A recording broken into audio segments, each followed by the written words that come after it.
kita tepuk tangan buat Tuhan Yesus, beri kemuliaan buat Dia. Ayo teman-teman, kita datang pagi hari ini kepada Tuhan, kita mau sembah Tuhan Yesus. Mari ya teman-teman, kita siapin hati kita. Tuhan, ini kami Tuhan, kami mau datang ke hadirat-Mu Tuhan. Kami bawa setiap persembahan kami yang terbaik buat Engkau Tuhan. Kau yang jamah setiap hati kami anak-anak-Mu Tuhan. Kami siap memuji dan memuliakan nama-Mu Tuhan.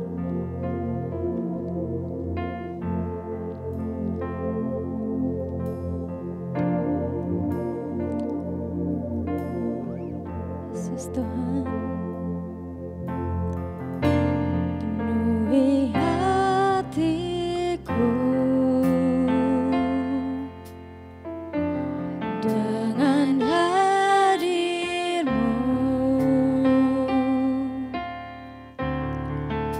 Ku rindu memandang wajah-Mu, oh Tuhan, di dalam kekudusan-Mu.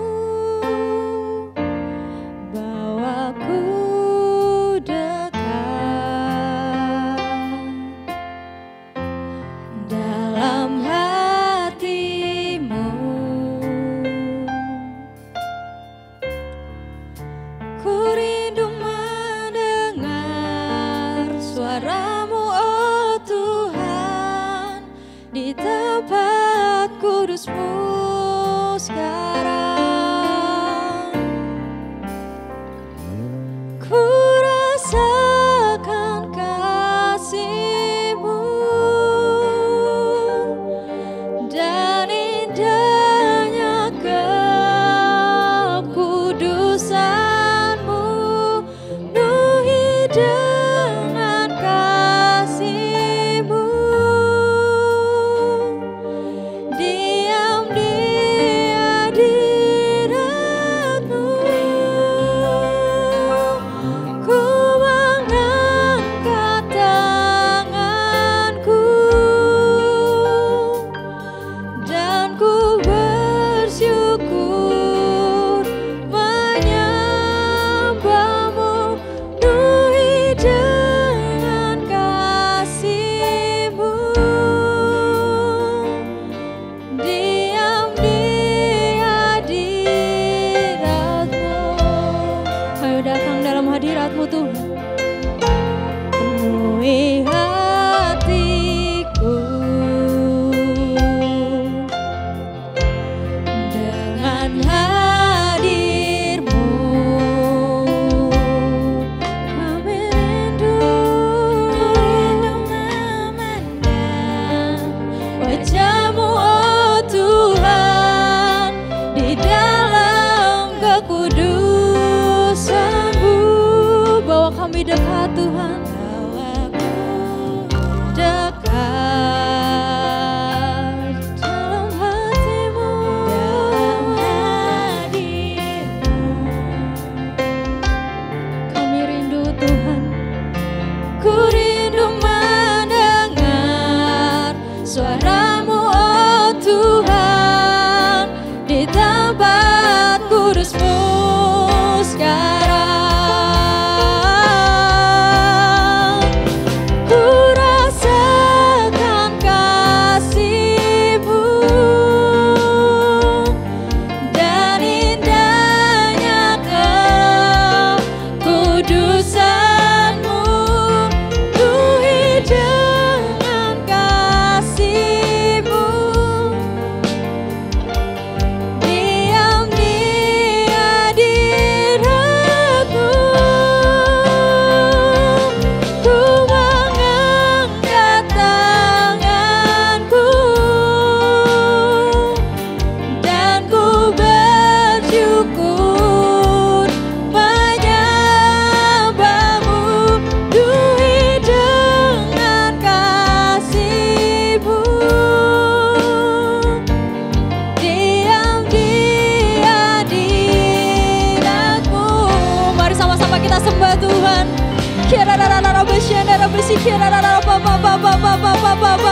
Kau baik Tuhan, Kau teramat baik buat kami Tuhan.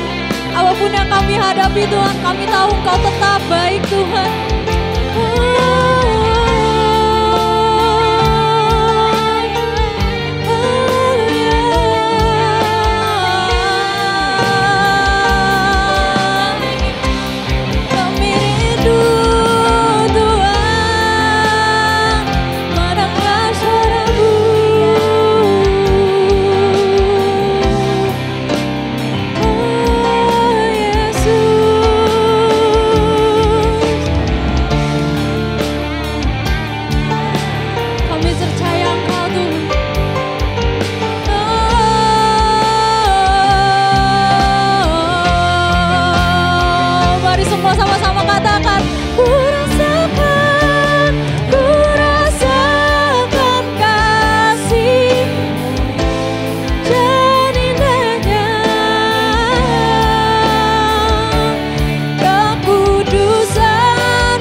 Kami berseru Tuhan,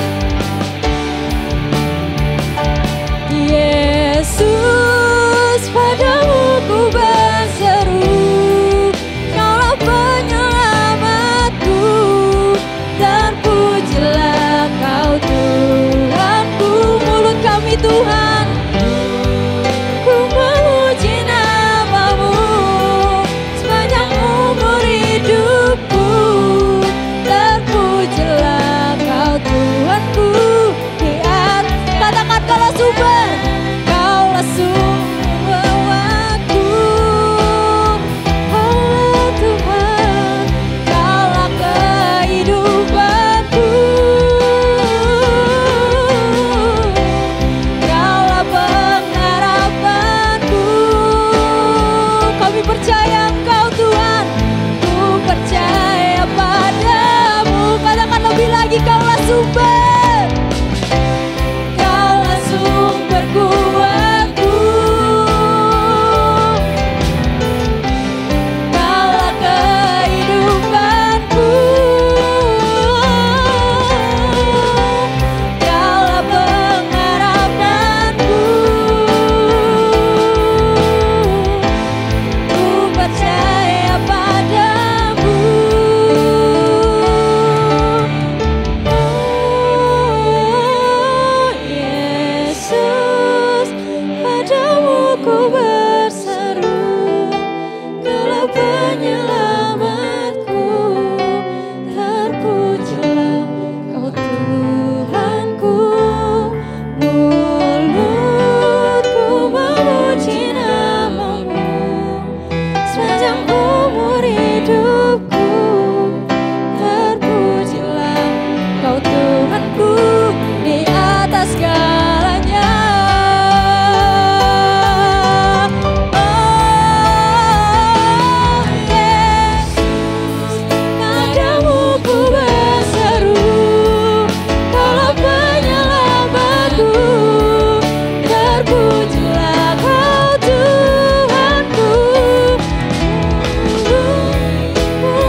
Hanya padamu kami berseru Tuhan Yesus.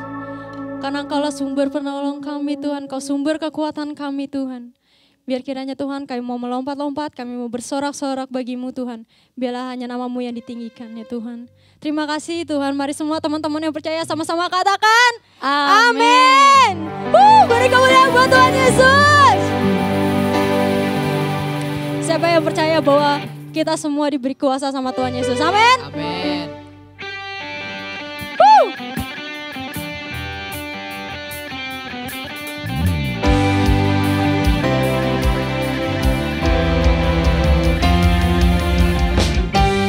Engkau yang berkuasa atas setiap apa yang ada di dunia ini Tuhan.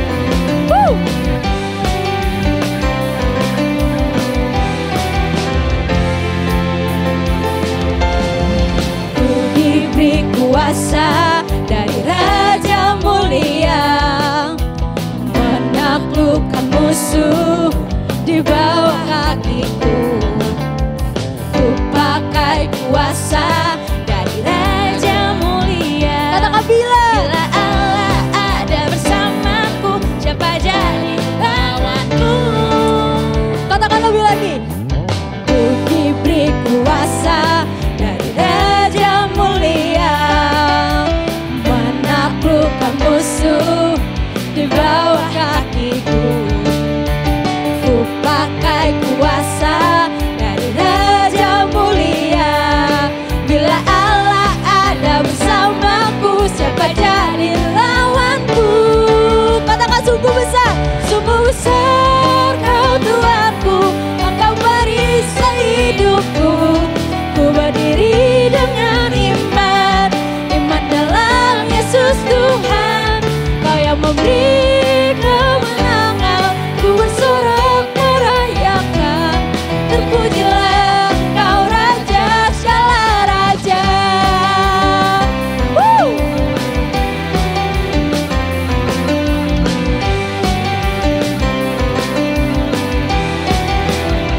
Sama-sama katakan. Ku diberi kuasa dari Raja Mulia, menaklukkan musuh di bawah kakiku. Ku pakai kuasa dari Raja Mulia. Bila Allah ada bersamaku, siapa jadi lawanku? Katakan sama-sama. Sungguh besar Kau Tuhanku, Engkau perisai hidupku. Ku berdiri dengan iman, iman dalam Yesus Tuhan. Kau yang memberi kemenangan, ku bersorak merayakan. Terpujilah Kau Raja segala raja. Engkau Raja atas segala raja Tuhan.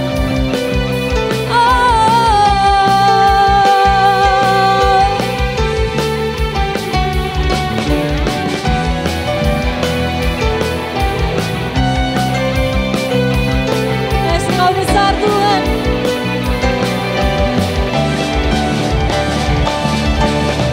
Kita angkat tangan kita dan katakan, sungguh besar Kau Tuhanku, Engkau perisai hidupku. Ku berdiri dengan iman, iman dalam Yesus. Kau yang memberi kemenangan, ku bersorak merayakan. Terpujilah Kau Raja segala raja. Katakan terpujilah, terpujilah Kau Raja segala raja. Katakan terpujilah, Engkau Raja segala raja.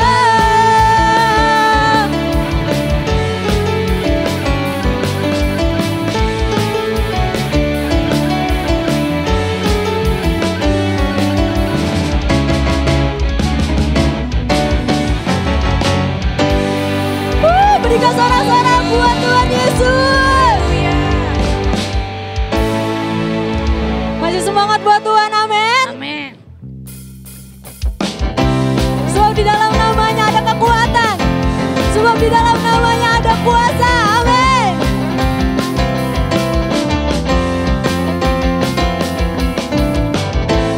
Firman terangi jalan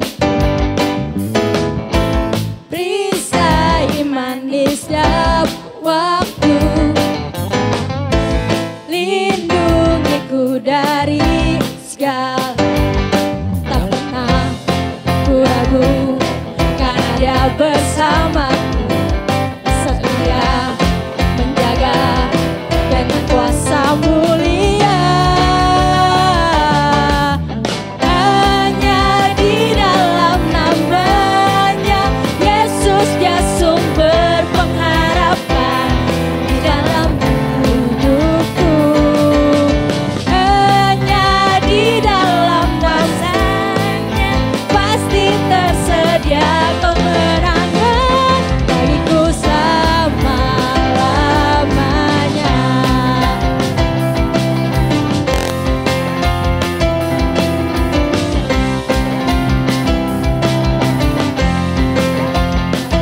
Katakan kemenangan, kebenaran yang bebas selalu berikanku kekuatan hadapi segala tantang. Katakan tak pernah ku ragu karena dia bersamaku, setia menjaga dengan kuasa mulia. Hanya di dalam namanya Yesus dia sumber pengharapan di sepanjang hidupku. Hanya di dalam kuasanya pasti tersedia kemenangan bagiku selama-lamanya.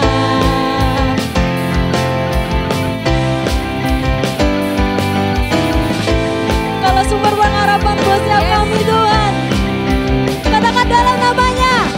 Dalam namanya ada pengharapan, dalam kuasanya kemenangan. Hanya di dalam namanya Yesus dia sumber pengharapan di sepanjang hidupku. Katakan hanya di dalam kuasa Yesus pasti tersedia kemenangan bagiku selamanya. Hanya di dalam namanya Yesus dia sumber pengharapan di sepanjang hidupku. Hanya di dalam kuasanya pasti tersedia kemenangan bagiku selama-lamanya. Oh, oh, oh. Katakan dalam namanya ada pengharapan, dalam kuasanya kemenangan. Dalam namanya ada pengharapan, dalam kuasanya kemenangan. Haleluya.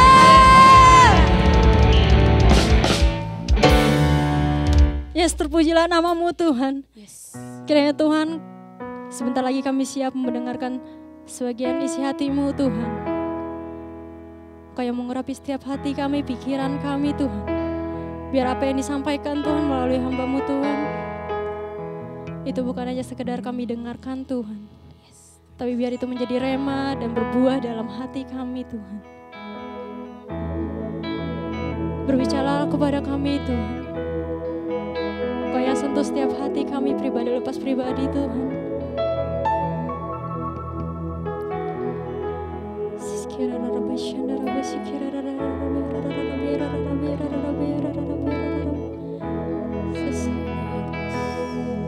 Segala pujian hanya bagi Engkau Tuhan.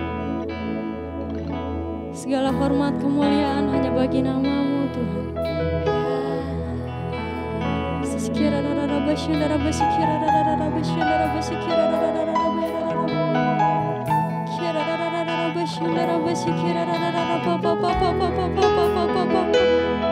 Kami haus dan lapar akan Engkau Tuhan. Biar Engkau yang beri kelegaan buat setiap kami Tuhan.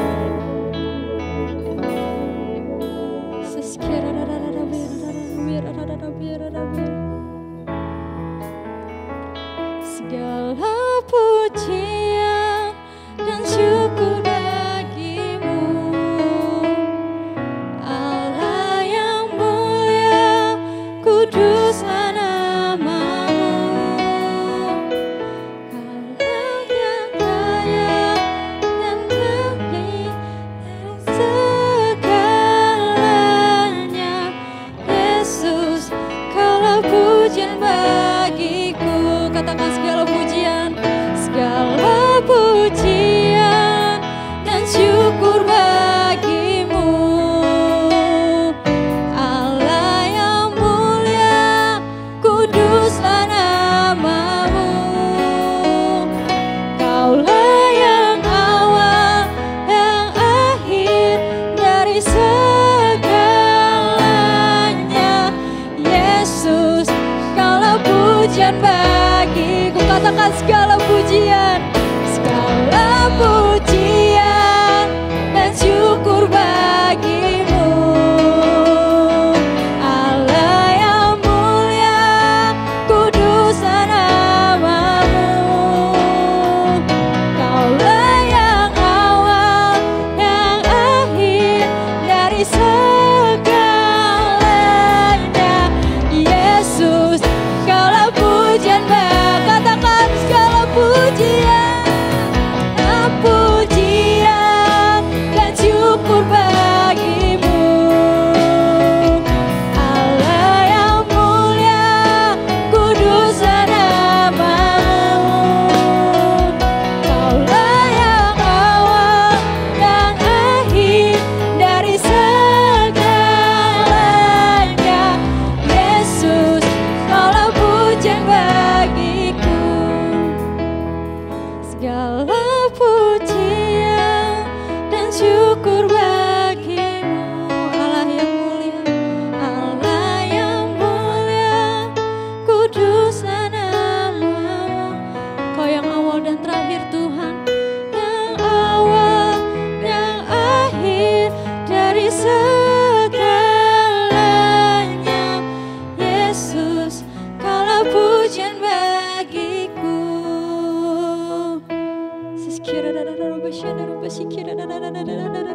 Kau percaya bahwa Engkau yang awal dan yang akhir Tuhan. Hanya Engkau Tuhan yang bertata atas bumi ini Tuhan, atas seisi alam semesta ini Tuhan. Apapun yang terjadi hari-hari ini Tuhan, kami yakin Tuhan, Engkau yang berkehendak Tuhan atas seluruh semesta ini Tuhan. Biarlah setiap mulut kami Tuhan menyatakan bahwa Engkau juru selamat kami Tuhan. Engkau juru selamat kami Tuhan. Biarlah semakin hari kami selalu menaruh pengharapan kami hanya dalam-Mu Tuhan. Biarlah semakin hari Tuhan kami semakin haus akan Engkau Tuhan.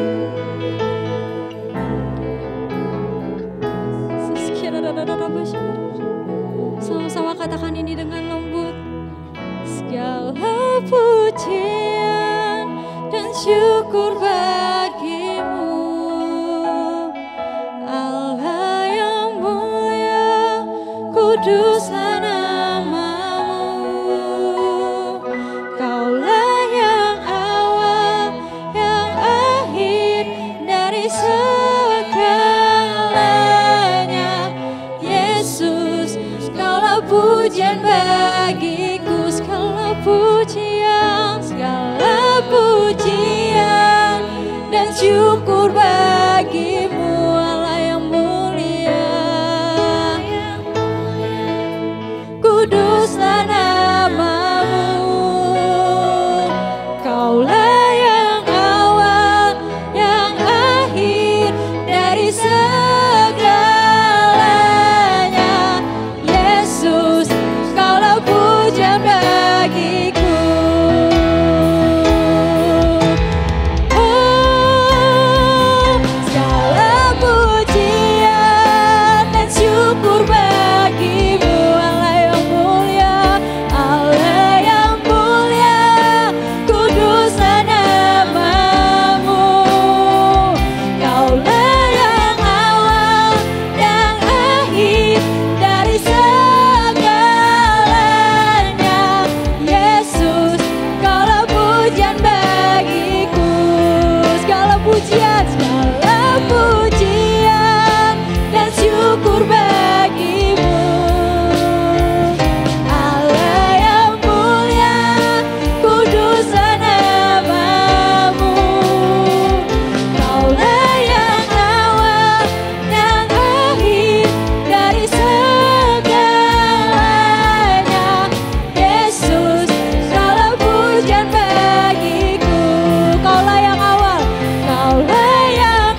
Shalom teman-teman dari Infinite Teens, apa kabar? Senang sekali Kak Randy Chandra Dinata di kesempatan kali ini boleh menyapa teman-teman semua, boleh melayani teman-teman semua dengan suasana yang baru, ya istilahnya new normal. Kita mulai melayani, kita mulai beribadah lewat cara yang baru, yaitu lewat online service, ya. Dan saya sungguh bersyukur karena beberapa waktu yang lalu saya juga pernah melayani teman-teman semua, dan di kesempatan kali ini boleh kembali menyampaikan firman Tuhan yang saya berdoa biar lewat kebenaran firman Tuhan ini teman-teman semua boleh dikuatkan, diberikan pengharapan yang baru menyambut era new normal. Ya, hari ini Kak Randy akan bawakan satu tema yang berjudul New Normal Christianity. Ya, nah teman-teman, kita sudah diperhadapkan dengan keadaan zaman hari ini yang memaksa kita untuk mulai beradaptasi secepat mungkin, teman-teman. Ya, karena keadaan tidak menunggu kita untuk siap. Tapi yang terjadi adalah kita yang harus sesegera mungkin mempersiapkan diri menyambut yang namanya new normal ini. Sebuah tatanan yang baru. Ya, karena kalau kita nggak bergerak, teman-teman, kalau kita nggak sesegera mungkin menyesuaikan diri, maka kita akan kesulitan untuk bertahan hidup, teman-teman, di era pasca pandemi ini, ya. Bahkan pandeminya pun belum berlalu, teman-teman, tapi kita diajak untuk keluar dari comfort zone kita, ya, memasuki satu era yang baru yang disebut new normal. Nah, teman-teman, kita mungkin sudah mengenal istilah ini, ya, beberapa waktu terakhir. Tapi sadarkah kita, teman-teman, bahwa jauh sebelum ada istilah new normal ini, Tuhan itu sudah mengajak kita untuk masuk ke dalam satu era yang baru. Satu standar kehidupan yang baru. Yang berbeda dengan kehidupan normal manusia pada umumnya, teman-teman. Ya, Tuhan mengajak kita untuk masuk ke panggilan yang dahsyat, teman-teman. Untuk bisa menghidupi yang namanya New Normal Christianity. Atau kekristenan yang tidak seperti normal pada umumnya. Tapi kehidupan Kristen yang benar-benar baru di dalam Tuhan. Ya, teman-teman, aku punya 3 poin yang mau aku bagikan buat kita semua pada kesempatan kali ini. Bicara tentang seperti apa sih new normal yang dikehendaki oleh Tuhan. Ya, ada satu ayat yang buat Kak Randy ini sangat tepat kalau kita mau bicara tentang new normal Christianity. Ya, ayatnya adalah dari Roma 12 ayat yang kedua. Ya, kita baca bersama. Janganlah kamu menjadi serupa dengan dunia ini, tetapi berubahlah oleh pembaharuan budimu, sehingga kamu dapat membedakan manakah kehendak Allah, apa yang baik, yang berkenan kepada Allah, dan yang sempurna. Ya, hari ini ada 3 poin yang mau Kak Randy bagikan, dan semuanya itu berasal dari ayat tema pada kesempatan kali ini, yaitu Roma 12 ayat 2. Ya, 3 poin tadi dimulai dengan poin yang pertama. Di situ dikatakan, janganlah menjadi serupa dengan dunia ini. Ya, this is the new normal for us Christian. Buat orang-orang Kristen, normalnya adalah tidak menjadi serupa dengan dunia ini. Ya, nah yang jadi pertanyaan, apa sih Kak yang dimaksud jangan menjadi serupa? Ya. Apakah dari mulai gaya bicara, gaya berpakaian gitu kan, atau hal-hal yang lain yang kelihatan di luar, Kak, yang membedakan aku dengan orang-orang di luar sana. Saya mau kasih tahu teman-teman, perubahan yang kita harus lakukan, ketidakserupaan kita dengan dunia itu dimulai dari yang namanya perspektif. Ya, perspektif atau pola pikir seseorang yang harus tidak menjadi serupa dengan dunia ini. Ya, makanya kalau di Alkitab bahasa Indonesia sehari-hari itu bilang, janganlah kamu mengikuti norma-norma dunia ini. Atau nilai-nilai atau value-value yang ada di dunia ini. Karena kita sebagai anak Tuhan punya norma tersendiri, yaitu firman Tuhan. Nah, tapi yang jadi masalah gini teman-teman, karena manusia telah jatuh ke dalam dosa, akibatnya dunia ini diisi oleh orang-orang yang berdosa. Orang-orang yang berdosa punya nilai, punya value, itu tentunya juga sudah rusak akibat dosa. Sehingga apa? Standar atau sesuatu yang dianggap normal oleh dunia ini adalah nilai-nilai yang dibangun dari apa? Manusia yang telah rusak oleh dosa. Sehingga normal menurut dunia itu menjadi tidak normal menurut Alkitab, teman-teman. Ya, makanya kita mesti mulai meredefine lagi nih. Apa sih yang selama ini kita anggap normal, tapi sebenarnya menurut Alkitab itu nggak normal. Ya, beberapa hal mungkin aku bisa kasih contoh, teman-teman. Bicara tentang tujuan hidup. Ini sesuatu yang esensi. Ya, seringkali anak muda kan punya tujuan hidup, mulai mencari tahu apa sih yang menjadi purpose dari aku ada di dunia ini. Ya, tapi tahukah teman-teman kalau bicara tentang purpose atau tujuan hidup, kita tanya sama orang-orang yang ada di dunia ini. Jawaban normal yang mungkin keluar dari mulut mereka, apa sih yang menjadi tujuan hidup mereka? Mereka akan bilang bahwa aku melakukan ini, aku melakukan itu, aku belajar, aku bekerja, aku membangun kehidupan ini. Tujuannya apa? Adalah untuk menjadi sukses, menjadi kaya, menjadi terkenal, ya, menjadi terhormat. Ya, ini tujuan-tujuan yang seringkali timbul ketika orang ditanya apa yang menjadi tujuan hidupnya secara normal, teman-teman. Tapi apakah orang Kristen yang sudah mengalami Tuhan, yang sudah mengalami kasih Tuhan, telah ditebus, masih memiliki yang namanya tujuan hidup yang sama dengan orang-orang yang belum mengenal Tuhan? Apakah orang Kristen tujuan hidupnya hanya sekedar untuk jadi kaya, jadi sukses, jadi terkenal, ataupun jadi terhormat? Jangan lupa teman-teman bahwa kita adalah orang-orang yang telah diselamatkan oleh Kristus. Kita adalah orang-orang yang telah ditebus oleh darah Yesus. Sehingga yang menjadi tujuan kehidupan kita tidaklah sama dengan orang-orang yang belum mengenal Tuhan. Satu ayat yang mesti kita pegang baik-baik teman-teman. Dari 1 Korintus pasalnya yang ke-10 ayat 31. 1 Korintus 10 ayat 31 bilang gini. Apabila engkau makan, apabila engkau minum, apabila engkau melakukan segala sesuatu yang lain, lakukanlah itu untuk kemuliaan Tuhan. Wow, teman-teman, ini satu standar yang berbeda. Ini new normalnya Kristen adalah hidup untuk kemuliaan Tuhan. Bukan lagi bicara kekayaan, kesuksesan, keberhasilan menurut dunia ini. Tapi yang menjadi tujuan hidup kita adalah bagaimana Kristus dipermuliakan lewat kehidupanku. That's new normal Christianity. Ya, tapi banyak orang yang belum paham akan hal ini sehingga mereka hidup, mereka punya tujuan nggak beda dengan dunia ini, teman-teman. Ya, itu contoh simpel tentang tujuan hidup. Ya, berikutnya misalkan soal mencari pasangan hidup. Ya, saya tahu usia-usia teman-teman semua lagi bersemangat untuk mencari tanda kutip pacar gitu kan, mencari pasangan hidup ya, atau bahkan udah ada beberapa yang punya pacar. Nah, pertanyaannya, apakah cara kita mencari pacar, standar yang kita punya mengenai seorang pasangan hidup itu sesuai dengan norma dunia ini atau norma firman Tuhan?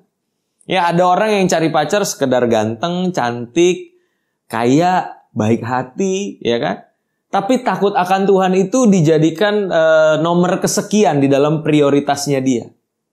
Dan tentunya ini kan gak beda sama orang dunia, teman-teman. Cuma cari yang kelihatan secara jasmani, secara fisik baik.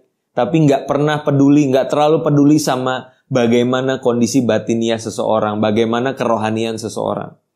Padahal kalau di Alkitab kita tahu ayatnya ya, tentang pasangan yang seiman. Kita harus cari pasangan yang bukan cuma seiman bahkan, tapi juga seimbang. Di 2 Korintus 6 ayat 14 teman-teman, ya, saya sedikit singgung soal ini. 2 Korintus 6 ayat 14. Janganlah kamu merupakan pasangan yang tidak seimbang dengan orang-orang yang tidak percaya. Sebab persamaan apakah terdapat antara kebenaran dan kedurhakaan? Atau bagaimanakah terang dapat bersatu dengan gelap? Ya, jadi firman Tuhan udah cukup jelas ya.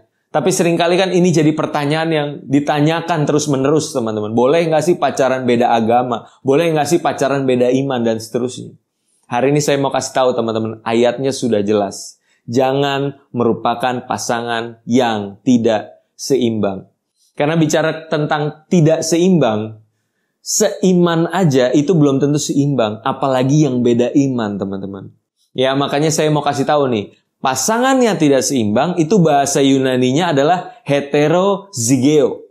Heterozygeo, ya. Dan heterozygeo ini terdiri dari dua kata. Yang pertama adalah hetero dan yang kedua adalah zugos. Hetero itu artinya berbeda jenis. Hetero. Sedangkan zugos itu bicara tentang kuk atau yoke bahasa Inggrisnya. Sesuatu yang dipikulkan di atas beban kita, di atas leher kita. Ya, teman-teman pasti tahu Yesus pernah berkata, barang siapa mau ikut aku, ya kan, pikulah kuk yang kupasang, kata Tuhan Yesus. Ya, artinya apa? Setiap orang percaya itu punya kuknya masing-masing. Dan bicara tentang pasangan yang tidak seimbang, artinya apa? Yang satu mau mengenakan kuk Kristus, tapi yang satu lagi nggak mau, teman-teman. Yang satu pengen hidup menurut nilai-nilai kerajaan Allah, yang satu bodoh amat. Nah, ini yang jadi masalah kalau kita mau punya pasangan yang sama-sama punya perspektif new normal di dalam Tuhan. Tapi kalau dia nggak mau memikul kuk, bagaimana caranya? Apalagi beda iman. Nggak mungkin kita bisa berjalan maksimal mengiring Tuhan kalau pasangan yang bersama kita, bersebelahan dengan kita, itu nggak mau memikul kuk yang sama. Ibarat yang satu pengen pakai kuknya kerbau, yang satu kuknya keledai. Tentu kan berbeda jenisnya, teman-teman. Ya, tentunya kita harus mulai berpikir ke arah sana. Bukan soal boleh nggak boleh tentang pasangan beda iman, tapi ini bicara tentang apakah aku bisa semakin maksimal mengiring Tuhan dengan pasanganku yang satu ini. Ya, teman-teman boleh renungkan ini ya. Karendi bukan memaksa teman-teman untuk segera mengakhiri hubungan karena beda iman, tapi aku mau ajak teman-teman berpikir. Apakah Yesus, apakah Tuhan akan semakin dipermuliakan, akan semakin maksimal aku melayani dia kalau aku punya pasangan yang beda iman. Ya, atau jangan-jangan gini teman-teman. Kita sendiri nggak sadar bahwa Tuhan tuh punya kuk yang harus kita pikul. Kita masih pengen merdeka, kita masih pengen hidup suka-suka kita sendiri. Ya, tapi hari ini Karendi mau kasih tahu. New normal Christianity itu bicara apa? Tidak menjadi serupa dengan dunia ini. Kita punya perspektif, itu harus diubahkan. Ya, Karendi tahu ini bukan hal yang mudah. Akan banyak orang yang mungkin menganggap kita aneh, menganggap kita sok suci, sok benar. Tapi satu hal yang teman-teman mesti tahu. Karendi bikin satu statement di sini. Apa yang normal di mata dunia, itu nggak normal di mata Tuhan. Tapi apa yang normal di mata Tuhan, itu nggak normal di mata dunia. Dan ini akan selalu berlawanan, teman-teman. Jadi pilihannya adalah apakah kita mau menjadi sahabat Tuhan atau menjadi sahabatnya dunia. Kita nggak bisa mengabdi kepada dua Tuhan, kitalah yang harus memilih kepada siapa kita harus mengabdikan diri, kepada siapa kita bersahabat. Amin, teman-teman. Itu yang pertama. Janganlah menjadi serupa dengan dunia ini. Yang kedua bicara tentang ini. Tetapi berubahlah oleh pembaharuan budimu. Ya, Alkitab mencatat berubahlah oleh pembaharuan budimu. Ya, dan yang menarik ini teman-teman. Kata berubahlah oleh itu berasal dari bahasa Yunani metamorphoste. Ya, pernah dengar istilah metamorfosis, perubahan dari ulat ke pompong menjadi kupu-kupu. Dan perubahan ini bukanlah perubahan yang instan, teman-teman. Dalam semalam itu kupu-kupu dari ulat tiba-tiba berubah jadi kupu-kupu. No. Ini ada sebuah proses yang harus dilewati. Dan bicara tentang menjadi tidak serupa dengan dunia ini, kita harus metamorfoste. Ada sebuah proses yang kita lewati. Sampai satu titik kita benar-benar menyadari bahwa oh ini semua salah. Perspektif aku selama ini salah. Dan aku mau mengenakan perspektif yang baru. Dan ini nggak mudah teman-teman. Ini melewati sebuah proses di dalam kehidupan kita. Nah, masalahnya banyak anak muda yang agak-agak alergi mendengar kata proses. Ya, kita sukanya serba instan. Begitu dengar kata proses kita nggak suka teman-teman. Tapi satu hal yang kita mesti tahu. Kalau Tuhan yang kita sembah, itu adalah Tuhan yang bekerja melalui sebuah proses. Maka apa? Kita anak-anaknya harus belajar juga untuk menyukai proses. bahkan menikmati saat-saat ketika kita diproses. Ya teman-teman, karena gini, ingat firman Tuhan di Kejadian, Tuhan ketika menciptakan langit dan bumi beserta segala isinya, Tuhan buat segala sesuatu ya, bersama juga dengan manusia. Itu berapa lama? Ada 6 hari teman-teman. Hari ke-7 Tuhan istirahat. Tapi yang jadi pertanyaan, emang Tuhan nggak bisa ciptain segala sesuatunya itu dalam 1 hari? Bisa nggak? Harusnya bisa, karena dia Tuhan yang Maha Kuasa. Tapi kenapa Tuhan harus buat menjadi 6 hari? Sampai manusia itu bisa menempati bumi. Artinya apa teman-teman? Tuhan adalah Tuhan yang bekerja di dalam sebuah proses. Ya, maka teman-teman ayo kita belajar untuk menyukai proses. Yang lagi diproses, jangan protes ya. Kita nikmatin karena kita tahu ini semua berasal dari hati Tuhan yang mengasihi kita. Nah teman-teman, bagaimana caranya kita masuk dalam proses pembaharuan budi ini? Nggak bisa, nggak teman-teman. Kita harus bertumbuh di dalam yang namanya ini, kebenaran firman Tuhan. Ya, kita harus renungkan ini. Karena di sini ada yang namanya perspektif, ada yang namanya nilai-nilai kerajaan Allah yang harus kita renungkan, harus kita pelajari. Sehingga apa? Lama-kelamaan yang namanya perspektif yang lama, cara pikir yang lama, yang normal menurut dunia, itu akan berubah menjadi apa? Perspektif yang baru, cara pikir yang baru, yang seturut dengan kerajaan Allah. Tekun belajar firman Tuhan, teman-teman. Dan tapi ingat, tekun saja tidak cukup. Kita harus belajar apa? Menghidupi firman. Karena mengerti firman dan menghidupinya adalah 2 hal yang berbeda. Kita tahu mencuri itu salah, berbohong itu salah, berzina itu salah. Tapi kalau cuma sekedar tahu, kita nggak berusaha untuk keluar dari cara hidup kita yang lama, kita nggak bisa. Ya, maka itu firman Tuhan bukan cuma dimengerti, tapi harus dihidupi. Nah, itulah yang mengubahkan, teman-teman. Ya, makanya saya encourage teman-teman, ayo berubah. Ayo sungguh-sungguh. Kalau udah mengerti firman, belajar, lakukan itu. Walaupun gak enak buat daging kita, walaupun gak enak. Karena apa? Kebiasaan yang lama itu untuk mengubah menjadi satu habit yang baru, itu kan gak gampang. Tidak semudah membalik telapak tangan, teman-teman. Tapi aku percaya kok. Kalau teman-teman sungguh-sungguh renungkan firman, kalau teman-teman berdoa sama Tuhan, Tuhan berikan aku kekuatan untuk aku menghidupi firman ini. Aku percaya anugerah Tuhan itu yang akan menolong kita semua. Anugerah Tuhan yang akan memampukan kita untuk bukan cuma menjadi pendengar firman yang baik, tapi juga menjadi pelaku firman. Ya, dan dari situlah perubahan karakter, perlahan tapi pasti. Ada istilah namanya progressive sanctification. Pengudusan yang progresif. Itu akan jadi bagian hidup kita. Yang tadinya mungkin ya punya kebiasaan buruk. Misalkan nonton film porno. Dalam seminggu dia bisa setiap hari nonton. Tapi waktu dia berdoa, dia sungguh-sungguh minta kekudusan dari Tuhan. Dari yang tadinya seminggu itu 3 kali let's say. Bisa jadi seminggu cuma sekali. Ya kan? Lama-lama sebulan sekali. Lama-lama kok aku lupa kapan terakhir kali aku nonton film porno ya. Kok Tuhan udah ubahin kita. Ya, tapi itu melalui sebuah proses. Dan biasanya proses di awal itu yang berat, teman-teman. Proses di awal itu yang nggak gampang. Tapi semakin kita belajar taat, lama-kelamaan apa? Yang tadinya berat buat kita itu menjadi sesuatu yang ringan. Karena apa? Karena udah jadi habit, udah jadi gaya hidup untuk hidup kudus. Nah, itu di dalam proses pembaharuan budi. Ya, saya percaya kita semua akan ditolong, kita akan dimampukan Tuhan untuk melewati proses ini. Dan semakin hari, semakin kudus, semakin serupa dengan Tuhan Yesus. Amin.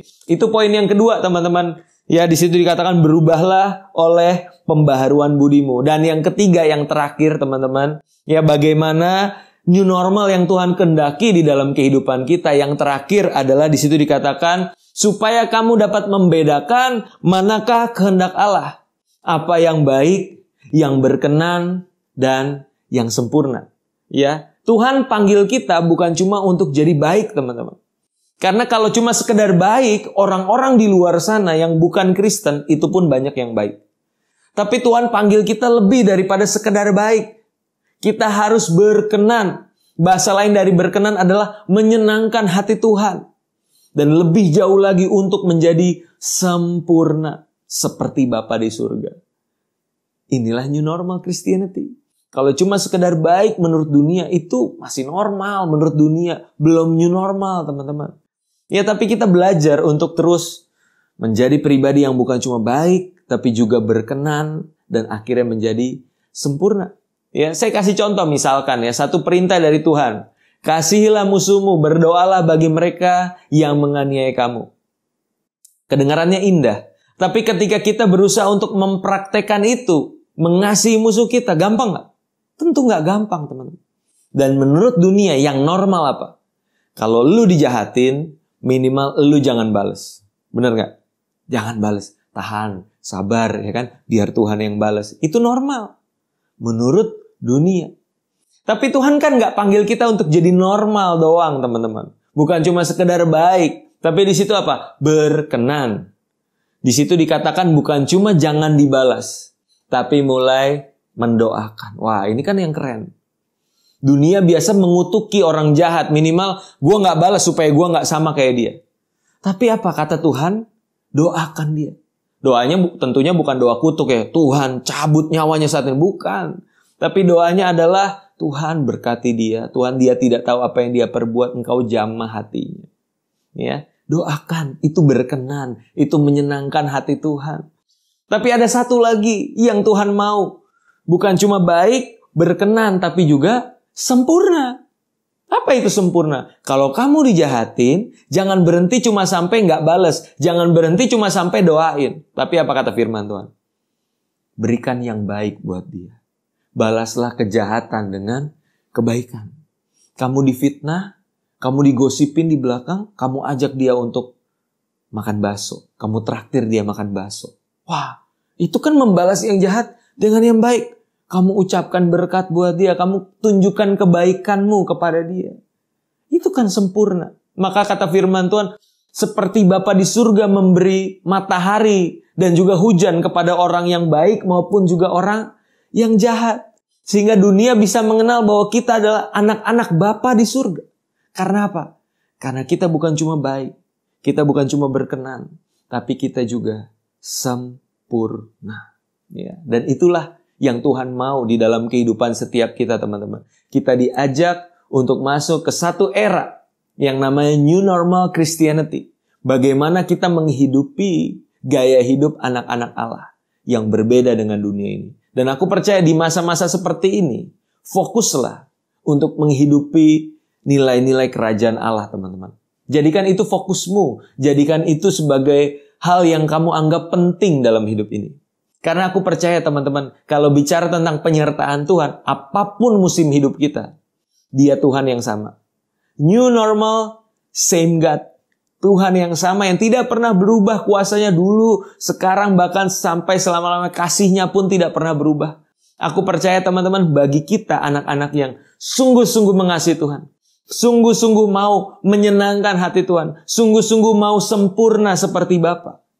Penyertaan Tuhan itu pasti ya dan amin. Kita nggak perlu ragukan. Ya, jadi apapun musim hidup kita, termasuk hari-hari ini, kita akan memasuki era yang baru, tatanan yang baru. Tapi nggak usah khawatir teman-teman. Aku percaya tangan Tuhan yang sama yang akan menyertai kamu. Tangan Tuhan yang sama yang akan menolong kita melewati semua ini. Sampai pada akhirnya Tuhan dapati kita tetap setia. Amin buat firman Tuhan. Semoga menjadi berkat buat kita semua. Mari kita tutup dalam doa. Bapa dalam surga, terima kasih Tuhan Yesus buat hari ini yang Engkau telah jadikan buat setiap kami Tuhan. Kami tahu Tuhan, di hadapan kami sudah ada satu era yang baru yang disebut dengan new normal. Mungkin kami ada ketakutan, ada kekhawatiran menyambut era yang baru ini Tuhan. Tapi satu hal yang kami tahu, lebih penting dari sekedar memasuki era yang baru ini. Kami mau Tuhan masuk ke dalam new normal Christianity. Kekristenan yang baru, yang normal di mata Tuhan. Dan itu tentunya berbeda dengan apa yang dunia ini kenal. Tapi satu hal yang kami mau Tuhan, kami mau senangkan hatimu. Kami mau berkenan kepadamu. Kami mau bersahabat dengan Engkau. Walaupun mungkin dunia ini menolak kami. Walaupun dunia ini menganggap kami aneh. Tapi satu hal yang kami tahu. Hanya Engkau saja Tuhan yang menjadi kekuatan kami. Engkau saja yang menjadi pengharapan kami. Berkati Tuhan anak-anak-Mu Tuhan di Infinite Teens ini Tuhan, apapun yang jadi masalah, pergumulan, tantangan di masa muda mereka, aku percaya Engkau yang menolong, bahkan di saat-saat di akademis mereka Tuhan, di masuk ke SMP atau SMA, kuliah, sesuatu yang baru buat mereka dan harus menghadapinya di masa-masa yang sulit ini. Aku percaya kekuatan dari Tuhan memampukan mereka untuk beradaptasi, untuk mereka bisa Tuhan menjadi pemenang bahkan di masa-masa yang sulit ini Tuhan. Berkati sertai mereka ya Tuhan di sepanjang kehidupan mereka. Terima kasih Tuhan Yesus, di akhir ibadah ini kami juga rindu untuk menerima berkat-berkat yang daripada Tuhan. Teman-teman boleh arahkan hati kepada Tuhan, kita akan terima berkat-berkat yang daripadanya. Tuhan Yesus memberkati engkau. Tuhan Yesus memberkati keluargamu. Tuhan Yesus memberkati orang tuamu. Tuhan Yesus memberkati sanak saudaramu.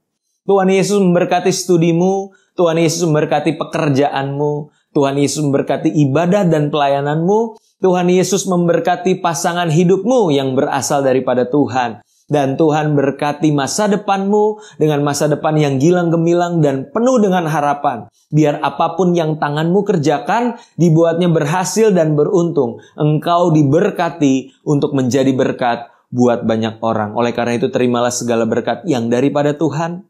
Kasih karunia dari Bapa kita di sorga, cinta kasih dari Tuhan kita Yesus Kristus, pimpinan, pengurapan, penghiburan Roh Kudus boleh menjadi bagian hidup kita mulai hari ini sampai Maranatha, Yesus datang kedua kali. Semua yang diberkati Tuhan, sama-sama kita katakan amin. Selamat merayakan hari Minggu teman-teman, Happy Sunday, maju terus di dalam Tuhan. Sampai ketemu lain waktu, God bless you, bye-bye.